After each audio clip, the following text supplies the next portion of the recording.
اللہ وبرکاتہ۔ الحمد للہ رب العالمین والصلاة والسلام علی سید الانبیاء والمرسلین وعلی آلہ واصحابہ اجمعین، اما بعد، قال اللہ تبارک وتعالی فی کلامہ المجید والفرقان الحمید، اعوذ باللہ من الشیطان الرجیم، بسم اللہ الرحمن الرحیم، وما ارسلناک الا رحمتا للعالمین، صدق اللہ العظیم۔ حاضرین مجلس، معزز خواتین اسلام، ہمارا عنوان سیرت مصطفیٰ صلی اللہ علیہ وسلم پچھلے 2 جمعوں سے چل رہا ہے، اور سیرت مصطفیٰ صلی اللہ علیہ وسلم کے متعلق میں نے پچھلے جمعے میں ایک گفتگو کی تھی کہ حضور اکرم صلی اللہ علیہ وسلم کی پیدائش سے لے کر آپ کے نکاح تک، حضور اکرم صلی اللہ علیہ وسلم کی پیدائش دنیا والوں کے لیے، آپ کی بعثت دنیا والوں کے لیے جینے کا مقصد اور طریقہ بتلانا تھا۔ اس لیے شاعر نے کہا تھا کہ وہ آئے جن کے آنے کی زمانے کو ضرورت تھی، وہ آئے جن کے لیے زمانہ بے چین فطرت تھا، وہ آئے جن کے لیے نغمہ داؤدی میں ترانہ تھا، وہ آئے جن کے لیے نغمہ یعقوب میں فسانہ تھا، وہ آئے جن کے خاطر مضطرب تھی وادی بطحا، وہ آئے جن کے قدموں کے لیے کعبہ ترستا تھا۔ حضور اکرم صلی اللہ علیہ وسلم کی پیدائش اور ولادت دنیا والوں کے لیے جینے کا طریقہ اور سلیقہ سکھلانا تھا۔ آج ہم حضور اکرم صلی اللہ علیہ وسلم کے 40ویں سال عمر ہونے کے بعد سے بات کو شروع کریں گے۔ جب حضور اکرم صلی اللہ علیہ وسلم کی عمر مبارک 40 سال کو پہنچی تو اچانک آپ کی زندگی میں بدلاؤ آیا اور آپ تنہا پسند آدمی بن گئے، اکیلے رہنا پسند کرنا شروع کر دیا۔ اور کہا جاتا ہے، اما جان حضرت خدیجۃ الکبریٰ رضی اللہ عنہ فرماتی ہے کہ ایک ہفتہ 10 دن کا توشہ آپ تیار کر کے غار میں جا کر بیٹھ جاتے تھے اللہ کی عبادت کے لیے، اور وہی اترنے سے پہلے اللہ کے رسول صلی اللہ علیہ وسلم کو خواب نظر آتے تھے، اور وہی خواب جب آپ صبح اٹھ کر دیکھتے تو اس کی حقیقت میں بدلاؤ ہو جاتا تھا، کہ ایسا معلوم ہوتا کہ بھائی یہ تو ابھی میں نے خواب میں دیکھا اور وہ حقیقت مجھ کو صبح نظر آ رہی۔ تو غار آج بھی مکہ معظمہ میں ہے، جس کو غار ہیرا کہا جاتا ہے، اور آج بھی جو کا تو موجود ہے۔ خلائق بارگاہ کا ایک آنکھ کے سامنے دیکھنے کے لیے ایک معجزہ ہے کہ جیسا پہلے موجود تھا ابھی بھی ویسے ہی موجود ہے۔ جیسے خانہ کعبہ پہلے جیسا تھا ویسا نہیں ہے، کچھ اس میں چینجز آ گئے، اس کا بدلاؤ آ گیا، باہر جیسے بلڈنگ اور گھر ہوتے تھے ویسے موجود نہیں ہے، لیکن غار ہیرا جیسے پہلے تھا ابھی بھی ویسے موجود ہے۔ اللہ کے رسول صلی اللہ علیہ وسلم اس غار میں جا کر بیٹھا کرتے تھے۔ پھر ایک دور آیا کہ اللہ کے رسول صلی اللہ علیہ وسلم کے پاس ایک فرشتہ آیا، جو ہر نبی کے پاس فرشتہ آتا ہے، جس کا نام جبرائیل علیہ السلام ہے۔ انہوں نے اللہ کے رسول صلی اللہ علیہ وسلم کو آ کر کہا، اللہ کے رسول صلی اللہ علیہ وسلم گھبرا گئے، پہلی مرتبہ فرشتے کو دیکھ رہے تھے۔ تو غار میں اس نے کہا کہ اقرا، پڑھیے اپنے رب کے نام سے۔ تو اللہ کے رسول صلی اللہ علیہ وسلم نے کہا، ما انا بقاری، میں پڑھنا نہیں جانتا۔ پھر کہا اقرا، پھر اللہ کے رسول صلی اللہ علیہ وسلم نے کہا، ما انا بقاری، میں پڑھنا نہیں جانتا۔ پھر کہا اقرا، پھر پڑھیے، پھر کہا ما انا بقاری، میں پڑھنا نہیں جانتا۔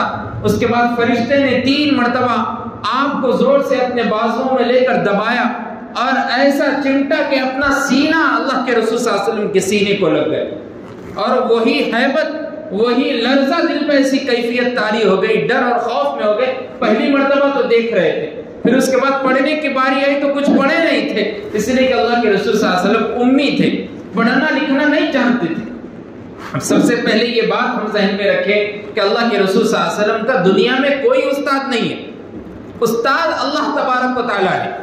اسی لیے اللہ تبارک و تعالیٰ ہے کہ دنیا والے یہ بات میں جا کر سوال نہ اٹھائے کہ تمہارے نبی کو تو فلاں شخص نے پڑھایا تھا، ہمارے نبی کو تو بارگاہ رب ذوالجلال نے پڑھایا تھا، اور ہمارے نبی کے استاد تو خدا واحد قہار ہے۔ تو لوگوں کو بعد میں جا کر شک، شبہ، اعتراض، کوئی کوشچن مارک نہ ہو کہ تمہارے نبی کے استاد انہوں تھے تو تمہارے نبی سے زیادہ علم ان کے پاس ہوگا۔ ہاں، ہمارے نبی کے استاد اللہ ہے اور نبی سے زیادہ علم اللہ کے پاس موجود ہے۔ اس کے بعد فرشتے نے اقرأ بسم ربک الذی خلق، پڑھی اپنے رب کے نام سے جس نے تم کو پیدا کیا۔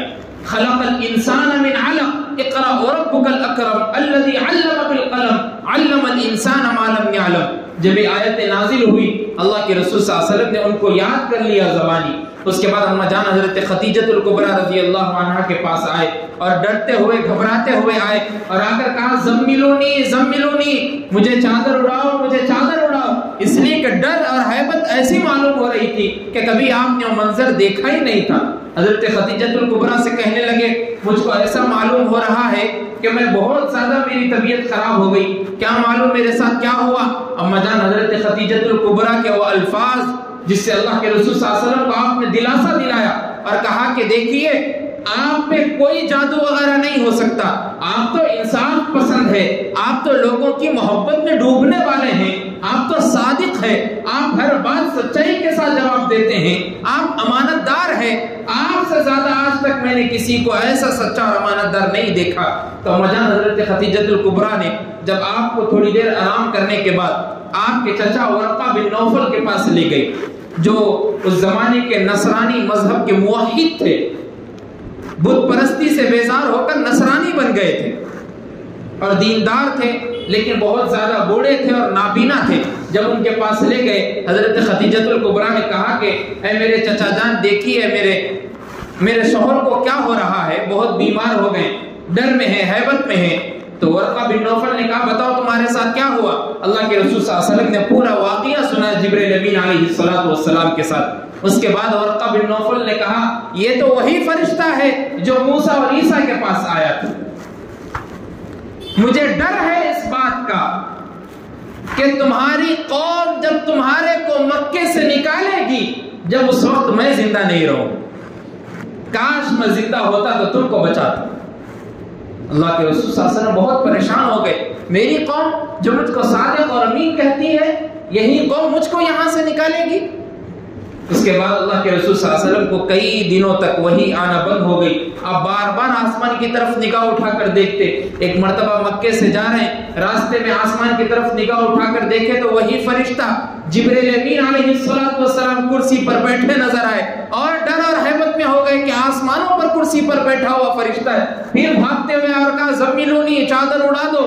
اس کے بعد آیتیں نازل ہوئی یا ایھا المدثر قم فانذر، اے چادر میں اوڑھنے والے اٹھ جاؤ، کھڑے ہو جاؤ، وربک فکبر، اپنے رب کی تکبیر بیان کرو، وثیابک فطہر، اپنے کپڑوں کو پاک صاف رکھو، والرجس فہجر، اور بتوں سے دور رہو، ان کی عبادت مت کرو۔ جب یہ آیت نازل ہوئی اس کے بعد اللہ کے رسول صلی اللہ علیہ وسلم نے 3 سال تک دعوت اسلام تبلیغ پھیلانا 3 دور میں ہوا۔ ایک دور میں الگ الگ طریقے سے اللہ کے رسول صلی اللہ علیہ وسلم نے تبلیغ کو عام کیا۔ پہلا دور جو ہوا، اللہ کے رسول صلی اللہ علیہ وسلم نے 3 سال تک خفیہ طور پر چھپ کر لوگوں سے، ارقم بن ارقم رضی اللہ عنہ کے گھر میں بیٹھتے، وہیں پر لوگوں کو سمجھاتے رہتے۔ اور سب سے پہلے ایمان لانے والی خواتین میں سے حضرت خدیجہ الکبریٰ، مردوں میں سب سے پہلے ابو بکر صدیق ہے، اور لڑکوں میں بچوں میں سب سے پہلے حضرت علی مرتضیٰ ہے، اور غلاموں میں سب سے پہلے زید بن حارثہ ہے۔ لیکن اگر آپ ٹوٹلی دیکھیں گے سب سے پہلے ایمان لانے والی خاتون ہے جو حضرت خدیجہ الکبریٰ، اس لیے کہ سب سے پہلے اللہ کے رسول صلی اللہ علیہ وسلم نے گھر میں آ کر بیوی کو بتایا، بعد میں باہر گئے۔ تو اگر آپ ٹوٹلی دیکھیں گے تو سب سے پہلے ایمان لانے والی خاتون۔ تو اس سے معلوم ہو رہا ہے خاتون کا درجہ اور خواتین کا مقام و مرتبہ کیا ہے. انہوں نے دین کے لیے کیسی محنتیں کی. اور آج وہی زمانے کے اعتبار سے آپ دیکھ لو کئی بچیاں مسلمان گھروں کی مرتد ہوتی نظر آ رہی. اللہ حضرت خدیجہ الکبریٰ رضی اللہ عنہ، حضرت ابوبکر صدیق رضی اللہ عنہ نے محنتیں کی. اس کے بعد 12 یا 14 افراد کو آپ نے اسلام میں زمرے میں داخل کیا. انہی کو السابقون الاولون کہا جاتا ہے، سب سے پہلے ایمان لانے والے. اس کے بعد جب دوسرا دور شروع ہوا، اللہ کے رسول صلی اللہ علیہ وسلم پہ آیت نازل ہوئی سورہ شعراء کی.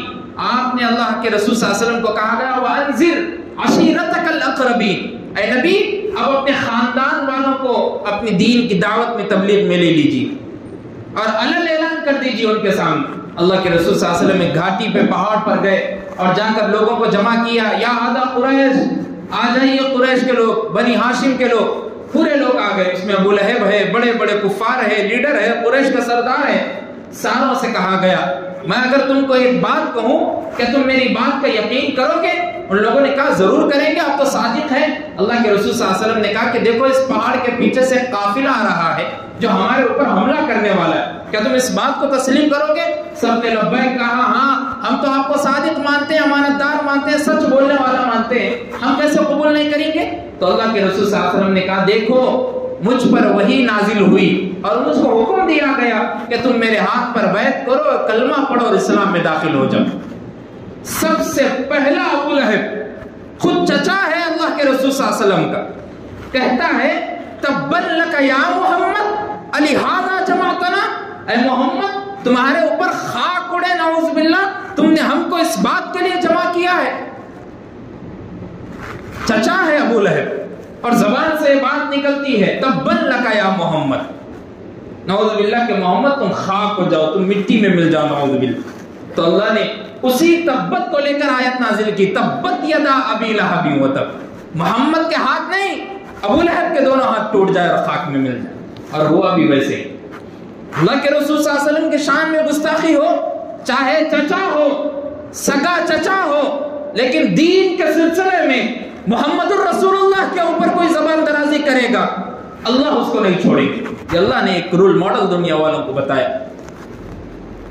اس کے بعد تیسرا دور جب شروع ہوا، اللہ کے رسول صلی اللہ علیہ وسلم کو حکم دیا گیا کہ دیکھو فَاصْدَعْ بِمَا تُؤْمَرُ، اب علل اعلان جہاں بھی راستے میں ملے لوگ دین کا کام شروع ہو جائے. جہاں بھی بت دکھے لوگوں کو بولنا شروع کر دو کہ ناپاک ہے، ان کے قریب مت جاؤ، یہ تو لوگوں کی بناوٹی ہے، اللہ کا حکم مانو، بولنا شروع کر دو. اب جب تیسرا دور شروع ہوا اس کے بعد اللہ اکبر، رسول کریم صلی اللہ علیہ وسلم پر مصیبتوں کا پہاڑ، صحابہ پر مصیبتوں کا پہاڑ.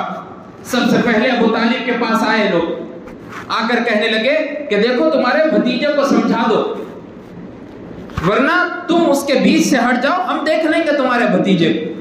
ابو طالب نے سمجھا، پھسلا کر بھیج دیا.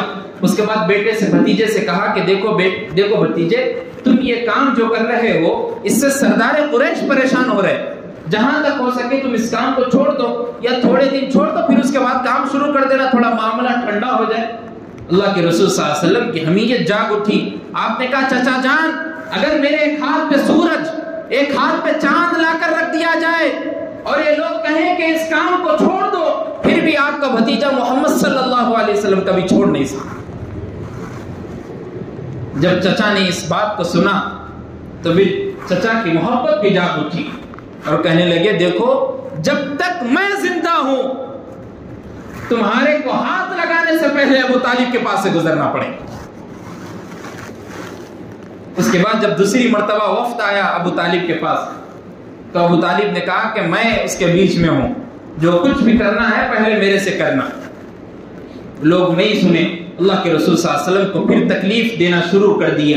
ایک مرتبہ اللہ کے رسول صلی اللہ علیہ وسلم مکے سے جا رہے ہیں، ایک آدمی عقبہ بن ابی محیط، بہت بڑا جلاد، کافر، ایسا کام کرنے والا جو سیرت نگاروں نے جبھی بھی اس کا نام لکھا تو آگے لعنت اللہ علیہ کا لفظ استعمال کیا، اس لیے کہ بہت زیادہ تکلیف دیا کرتا تھا اللہ کے رسول صلی اللہ علیہ وسلم. ایک مرتبہ اللہ کے رسول صلی اللہ علیہ وسلم جا رہے ہیں، ایک کپڑا لیا اور لے کر اللہ کے رسول صلی اللہ علیہ وسلم کے گلے مبارک پر ڈال کر کھینچ دیا اور ایسا کھینچا معلوم ہو رہا تھا کہ ابھی سانس نکل جائے گی. اتنے میں ابو بکر صدیق رضی اللہ عنہ کو معلوم ہوا تو بھاگتے ہوئے آئے اور آ کر چھڑایا اور چھڑا کر کہا کیا تم اس شخص کی اس لیے جان لیتے ہو کہ یہ کہتا ہے کہ اللہ ایک ہے؟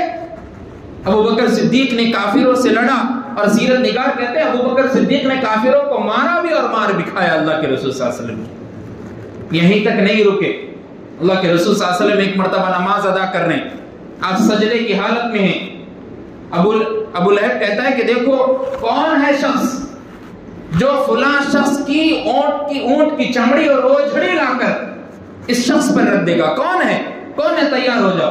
عقبہ بن ابی معیط پھر اٹھا اور اٹھ کر بھاگتے ہوئے اس شخص کی جہاں پر اونٹ کٹا ہوا تھا وہاں سے چمڑی اور اوجھڑی کو لیا اور لے کر اللہ کے رسول صلی اللہ علیہ وسلم سجدے کی حالت میں رکھ دیا۔ اللہ کے رسول صلی اللہ علیہ وسلم سجدے کی حالت میں ہیں۔ جب معلوم ہوا گھر میں بی بی فاطمہ الزہرا رضی اللہ عنہا معصوم ہے، بھاگتے ہوئے اپنے بابا جان کے پاس آئی اور جا کر اپنی ہمت سے جتنی طاقت ہو سکتی ہے اٹھائی۔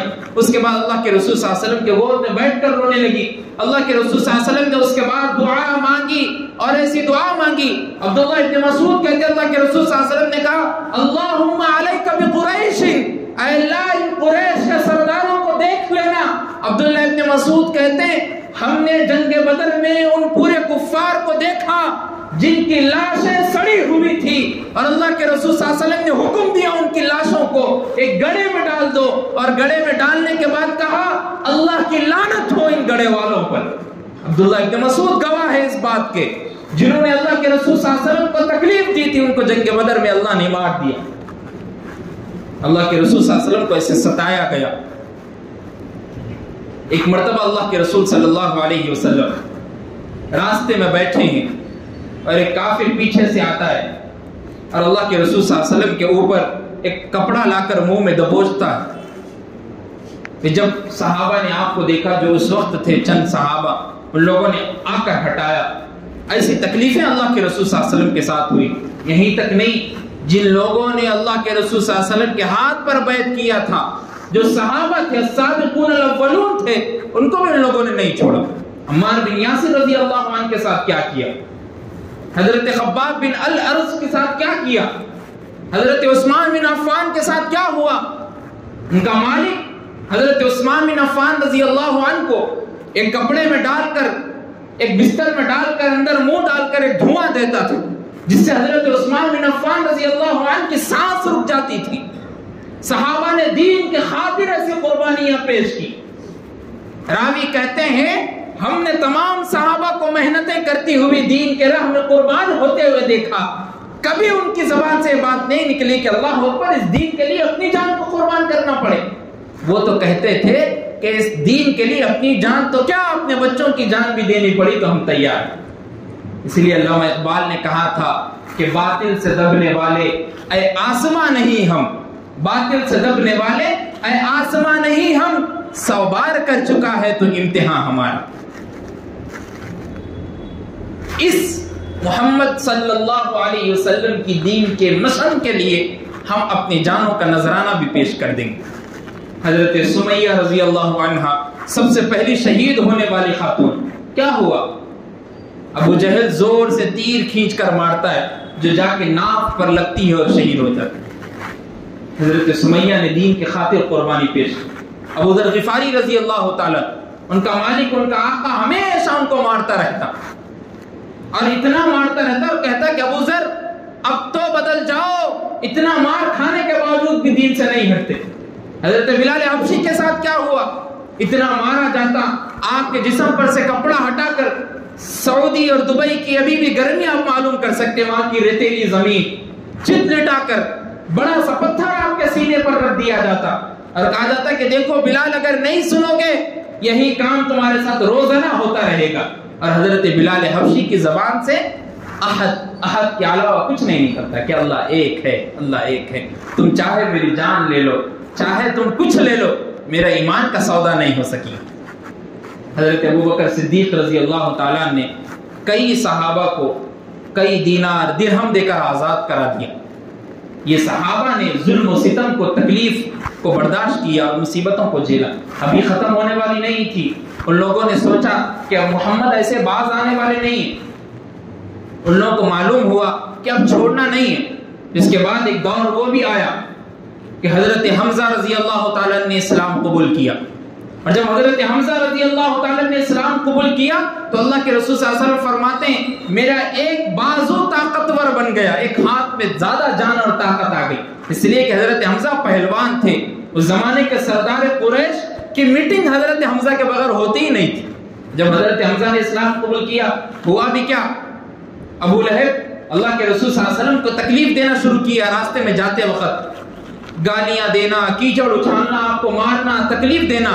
جب آپ کی باندی حضرت حمزہ کی باندی نے دیکھا اور دیکھ کر حضرت حمزہ کو بتایا کہ تمہارے بھتیجے کے ساتھ فلاں ابو لہب نے جو اس کا بھی چچا ہے اس نے یہ کیا ہے، حضرت حمزہ کو غصہ آیا اور کمان نکالا تیر کا، اور حضرت حمزہ جہاں پر ابو لہب قریش کے سردار کی میٹنگ میں بیٹھا ہوا تھا وہاں پر گئے اور جا کر حضرت حمزہ نے زور سے کمان کھینچ کر مارا، اور جیسے ہی مارا تو ابو لہب کے خون نکل آنا شروع ہو گیا، اور کہا حضرت حمزہ نے تم کیا سمجھتے ہو کہ میرا بھتیجا اکیلا ہے، حمزہ اس کے ساتھ ہے، پہلے میرے بھتیجے کو ستانے سے پہلے، مارنے سے پہلے حمزہ کا مقابلہ کرنا۔ تو ابو لہب کی خاطر پورے لوگ اٹھ گئے مارنے کے لیے حضرت حمزہ کو۔ ابو لہب نے بٹھا دیا اور کہا کہ میری ہی غلطی ہے، تم بیٹھ جاؤ، ان کے بھتیجے کو میں نے آج بہت ستایا اور بہت مارا۔ جب حضرت حمزہ اسلام لائے اور علل اعلان حضرت حمزہ بولا کرتے تھے کہ میں اللہ کی توحید بیان کرتا ہوں، میں کسی سے ڈرنے والا نہیں۔ پھر ایک دور وہ بھی آیا کہ حضرت عمر رضی اللہ تعالیٰ نے اسلام قبول کیا۔ ان کا ایک واقعہ ایک جمعے میں پورا حضرت عمر رضی اللہ تعالیٰ کی سیرت پر تھا۔ اس وقت میں نے بتایا کہ اسلام بھی کیسے قبول کیا۔ اپنی بہن کو جا کر جب فاطمہ بنت الخباب کو مارا تو حضرت فاطمہ کیا کہی، حضرت فاطمہ کہتی ہے کہ دیکھو بھائی، تم جس باپ کے بیٹے ہو اسی باپ کی میں بھی بیٹی ہوں، اس ایمان کی خاطر اگر تم میری جان بھی لے لو گے تو فاطمہ دینے کے لیے تیار ہے۔ حضرت عمر کہتے ہیں کون سا ایمان اور کون سا اسلام ہے جو لوگ اس کے خاطر اپنی جان کو دینے کے لیے تیار ہو گئے؟ ذرا ہمیں بھی بتاؤ کیا چیزیں ہیں۔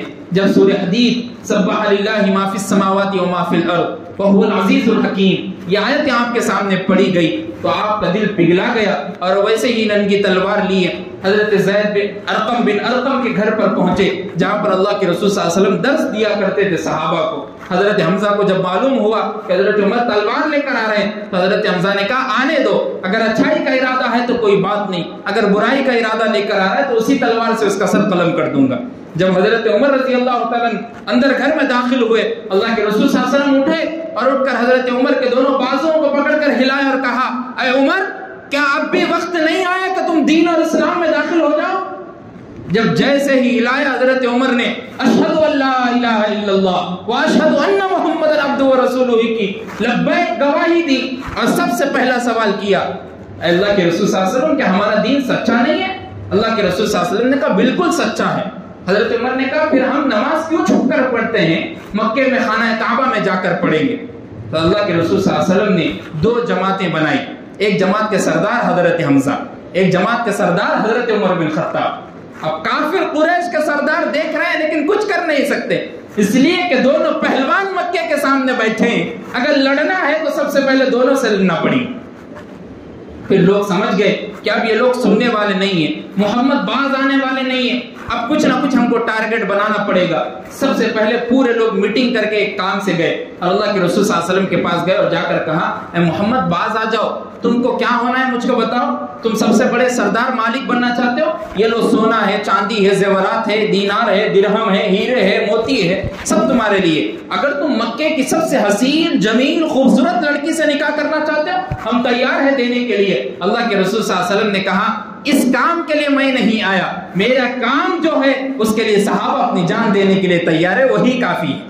جب لوگ سمجھ گئے کہ یہ شخص سننے والا نہیں ہے تو پھر ایک میٹنگ ہوئی قریش میں، اور اس میٹنگ میں یہ بات طے ہوئی کہ اب ان لوگوں کا پورا بائیکاٹ کر دینا ہے، اب قریش اور بنی ہاشم کا بائیکاٹ کرنا ہے۔ سب سے پہلے بائیکاٹ نمبر 1 شرط یہ منظور ہوئی کہ کوئی بھی مدد بنی ہاشم کی نہیں کرے گا۔ دوسرا نمبر شرط یہ ہوئی کہ بنی ہاشم کو کوئی بھی کھانا اور پانی پینے کے لیے میسر نہیں کرے گا۔ شرط نمبر 3 کوئی بھی بنی ہاشم کے گھرانے کے لوگوں کو رہنے کی اجازت بھی نہیں دے گا۔ پھر کیا ہوا؟ ایسا ظلم اللہ کے رسول صلی اللہ علیہ وسلم کے لوگوں اور صحابہ کے ساتھ کیا جا رہا۔ پھر کیا ہوا؟ حضرت ابو طالب ایک گھاٹی پر لے گئے جس کو سیرت میں شعاب ابی طالب کہا جاتا ہے، ابو طالب کے گھاٹی کے دن، اور 3 سال کا وہ عرصہ، اللہ اکبر اللہ اکبر، نبی کریم علیہ السلام نے دین کی خاطر جو قربانیاں پیش کی، صحابہ نے اپنے آپ کو مٹانے کے لیے شعاب ابی طالب میں جو 3 سال رہے، سیرت کی جب بھی کتاب پڑھیں گے، شعاب ابی طالب پہ جب بھی جا کر رکیں گے، آنسو اپنی آنکھ سے آنے کے لیے تیار ہو جائیں گے اور دل لرزہ ہو جائے گا۔ کچے پتے اور سوکھے پتوں کو ابلا کر کھایا جاتا تھا 3 سال کے عرصے۔ اس لیے یہی دین جو آج بن بیٹھے بن بلائے ہمارے گھر تک آ گئے۔ ماں کی گود سے پیدا ہوئے تو محمد نام رکھا گیا، ماں کی گود سے پیدا ہوئے تو سید نام رکھا گیا، ماں کی گود سے پیدا ہوئے تو ابوبکر صدیق نام رکھا گیا۔ اسی دین کی خاطر شعب ابی طالب میں 3 سال کا عرصہ، اللہ اکبر، بیان کرنے کے لیے زبان میں وہ الفاظ نہیں۔ ایسی تکلیف دہ مصیبتیں میں 3 سال تک۔ اس کے بعد کافروں کو خود رحم آ گیا اور ان کے بڑے بڑے لیڈر اٹھے اور اٹھ کر کہنے لگے کیا ہو گیا؟ وہ کچھ ہوں گے الگ باتیں، پہلے تو انسان ہے، انسانیت کا درس دو۔ ابو لہب اور ابو جہل کہتا ہے دیکھو ہم بات نہیں سنیں گے تمہارے۔ اتنے میں جو مغیرہ جو آدمی تھا وہ اٹھا اور اٹھ کر کہنے لگا ابو جہل خاموش ہو جاؤ ورنہ میں تمہاری ہڈی ہڈی توڑ کر رکھ دوں گا۔ ابو جہل جیسے ہی سنا کانپتا ہوا بیٹھ گیا، اس لیے کہ سب سے زیادہ طاقتور وہ آدمی تھا جو سامنے بات کر رہا تھا۔ اور اس پورے شرطوں کو لکھ کر ان لوگوں نے خانہ کعبہ کی دیوار پر لٹکا دیا، اور لکھنے والے کا نام بھی منصور تھا۔ اس نے جب وہ لکھ کر خانہ کعبہ کی دیوار کو لٹکا دیا، لوگ جہاں بھی جاتے خانہ کعبہ کو دیکھتے اور شرائط کو پڑھتے اور کوئی بھی بنو ہاشم کے پاس نہیں جاتا۔ حضرت ابو طالب کو بلایا گیا، ابو طالب کو بلا کر کہا گیا دیکھو ہم آپ کو رہنے کی اجازت دیتے ہیں، جہاں تک ہو سکے تو مکے سے نکل کر کسی اور جگہ چلے جاؤ، یہ ہماری شرط ہے۔ ابو طالب نے کہا میرے بھتیجے نے مجھ کو کہا تھا کہ جو وہ لوگ لکھ کر لگائے ہیں شرائط، وہ پورے دیمک نے اس کو کھا لیا ہے، کیڑوں نے اس کو کھا لیا ہے، سوائے محمد نام کے اور اللہ کے نام کے وہ باقی ہے، باقی سب کچھ مٹ گئے۔ ابو طالب کہنے لگے دیکھو ذرا چیک تو کرو، میرے بھتیجے نے یہ بات کہی۔ بڑے بڑے قریش کے سردار جب خانہ کعبہ کے پاس گئے، دیکھتے ہیں محمد اور اللہ کے علاوہ باقی سب کیڑے نے کھا لی۔ اللہ کے رسول صلی اللہ علیہ وسلم کہتے ہیں جب اللہ کو منظور ہے محمد کا شہر مکہ میں رہنا، تو کسی میں کیا طاقت کے شہر مکہ سے محمد کو بھگا سکے؟ پھر ہوا بھی وہی، اللہ کے رسول صلی اللہ علیہ وسلم مکے میں پھر آئے اور لوگوں نے جب لایا تو منصور جو تھا، جو شرائط لکھا تھا، اس کے بارے میں صحابی کہتے ہم نے دیکھا اس کی لاش کو، اس کے مرنے کے زمانے کو، جس ہاتھ سے اس نے لکھا تھا وہ ہاتھ 20 سال تک اپنی جگہ سے ہل اور اٹھ نہیں سکا۔ جیسا ہاتھ تھا ویسے ہی 20 سال تک جگہ پہ رہا، ہل بھی نہیں سکتا تھا۔ اس تکلیف میں اللہ نے اس کو رکھا کہ تم بنو ہاشم اور قریش کے لوگوں پر محمد الرسول اللہ کے نام پر یہ معاہدہ لکھ کر چسپاں کرتے ہو خانہ کعبہ کی دیوار پر، لو اللہ بھی تم کو ایسی سزائیں دے گا۔ یہ زمانہ تھا اللہ کے رسول صلی اللہ علیہ وسلم کا۔ اس کے بعد آپ نے حبشہ کو ہجرت کی، پھر مدینے کی طرف ہجرت کی، انشاءاللہ اس کو پھر آگے بیان کیا جائے گا۔ اللہ سے دعا کیجئے کہ اللہ ہم سب کو کہنے سننے سے زیادہ عمل کی توفیق عطا فرمائے۔ جو حضرات سنت نہ پڑھے ہوں سنت ادا کر لیں۔ وآخر دعوانا الحمدللہ رب العالمین۔